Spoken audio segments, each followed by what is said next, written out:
Hi, my name is Samantha, and this is my presentation on my autobiographical project aspect. I chose to do the Me quilt. I was going to try to make a quilt and, scan stuff and do iron-on transfer, but the fabric in my house is very limited in terms of like solid colors.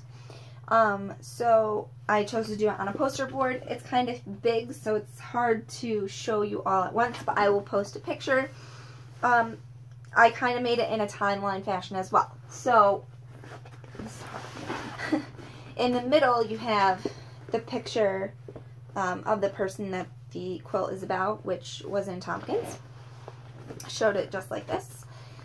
So the picture I chose is from my best friend's wedding last year. We actually did the flowers ourselves, and because we both worked at a grocery store in the floral department, at the same one actually, so we did the flowers ourselves. The first block I chose to focus on my favorite book as a child. So in terms of like language acquisition, it was the little, little golden book. There's a bunch of them. My first counting book was my favorite. Unfortunately, my little brother told me that my mom must have given away my copy of it because I had chewed off this corner of the book. So this was like my first introduction into language, which is very important when learning to write also and developing as a writer.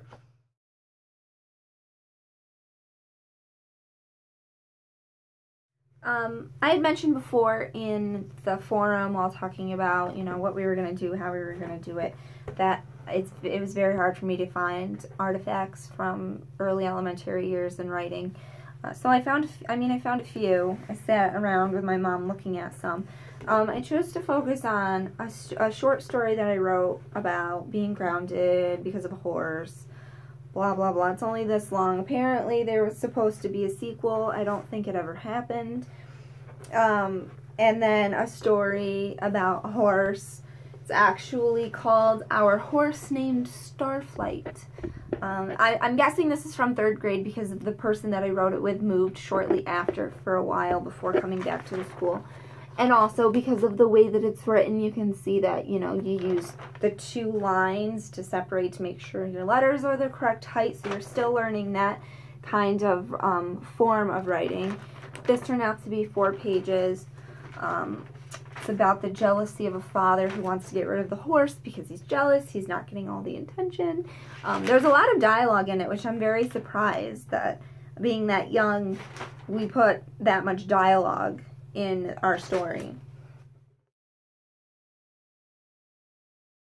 Next block is about a report that I made. I researched, wrote, and put together in 2004. I was in 5th grade. I think it was for science.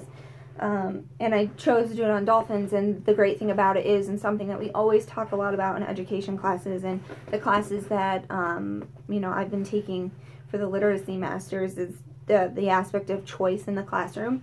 And we've also been reading it as well, is that when you are given a choice, you are more willing to do it and you're more excited about it. So and I specifically wrote that on here that because it was choice, it turned into a 4-page report, which I have here. So, it's all binded and everything. There is your, it was definitely 5th grade, yep. And it was for computers, actually. You have your references list in the back, and then you have your glossary, and I can flip the page, a diagram. So it was all about dolphins, every aspect of dolphins, table of contents, and then to put on here, I just did the first page of the actual report. So it was also very interesting to see this story about the horse named Starflight into like a more research-based report on something that I was very interested in. And the writing definitely had improved beyond what I would have expected between 2 years. The next block is featuring an article that I wrote for the Press and Sun Bulletin, which is a newspaper that is based out of Binghamton. this was when I was in 8th grade. I don't really remember what persuaded me to do it, but the Press and Sun had a section called Student Voices. So I wrote an article on bullying, and it's titled, "Help Can Go a Long Way to Stop Bullying." I remember my 8th grade teacher, Mr. Oakley, helping me with it and getting it published. And unfortunately, I couldn't find the version that I had, which was out of the newspaper and laminated, you know, my pictures in it, and it's more authentic than having to purchase the article and then print it out. But regardless of the fact, it was a great accomplishment of mine as a writer, is, you know, having your stuff published in a local newspaper, and I was very proud of myself for that. On the opposite side of the center picture, I have not a writing piece of mine, but a like the summary of my favorite book, and it is written by someone named Shelley Rubin. So just to see the block and then to see the actual book, this is what it looks like. It's not a YA novel, it's more adult-based, but I met its author, Shelley Rubin, when I was 13 years old. She was actually doing a book talk in the library, our local library, and she was good friends with my grandmother, and my grandmother introduced us, and we've kind of been, you know, psychologically inseparable ever since. So we do a lot of talking about writing with each other. She's pretty much the most influential person when it comes to writing, and, you know, knowing her and knowing how she writes and being able to read her manuscripts before they're published has definitely given me a sort of like confidence to want to write, because, you know, I have someone like her to go to with any questions. So that's probably like the biggest part of, you know, me and my writing career. You know, it's kind of minuscule compared to hers, but as a developing writer all the time, and I'm very thankful to have someone like her in my corner. The piece in the bottom left-hand corner is from my junior year of high school. I'm just now realizing I wrote senior year, but I took BOCES my senior year and didn't have any, like, in-school classes except for, you know, government and economics. But I took a literature and psychology class, which at the school I went to replaces your, like, 12th grade English class. So I took the lit and psych class, and one of the assignments was to write a memoir. So the memoir is 3 pages, but I shrank it to be able to fit on the paper. And I wrote about, like, the most toughest thing that I could write about, which was my biological father and, you know, like, being abandoned by him, which, you know, I'm totally comfortable talking about now. But when I was in 11th grade in high school, it was a fear. And so I faced it, I wrote about it, and I think this was the point when I realized that writing is very therapeutic for me. And that's why I decided to include it, is because it is by far not even like my favorite piece, but it's the piece that made me realize that writing can, you know, help you in ways that you could never imagine. So I've never been the biggest fan of poetry. I like reading it for fun, but when you tell me to analyze it, it kind of scares me.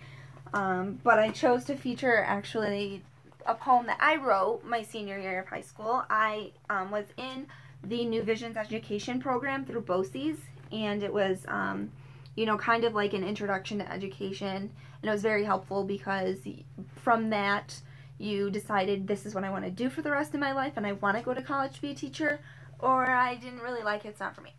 So we had to write a sestina, which was the hardest thing I've ever had to do because of the format. So even putting it on here, I had to cut it up and paste it weird, but I wrote it about volleyball because I was a big volleyball player in high school, and I'm very proud of it. Very, very proud of it. My last quilt block on the Me Quilt poster version is from, let me get in the frame here, it's from a blog that I wrote while I was in Ireland. I did a study abroad program in Ireland, and so it's very small to read, but I'll actually post the link to the blog below in the description of the video. The blog is called Céad Míle Fáilte, which in Irish means 100,000 welcomes. and it was for one of the classes that I was taking there that was a peace and conflict class. We had to write a blog featuring, you know, the places that we went and the movies that we watched. So there are 3 movies, I think, that are featured about the events that occurred during the Civil War in Ireland, which, if you didn't know, wasn't very long ago. And then there are 3 different trips that I talk about. One being the peace walls that are in Belfast that separate the Catholics from the Protestants. One being the Glencree Peace and Reconciliation Center, which is very beautiful. And then one being about Bloody Sunday, which was after we visited the spot in which Bloody Sunday took place, which is in Derry, which is also in Northern Ireland. So I encourage you to go check that out. That piece of writing was very different for me because writing in a blog format was new. I mean, I participated in blog format during like undergrad classes, but creating one completely on my own for a class for other people to read was different and exciting at the same time. So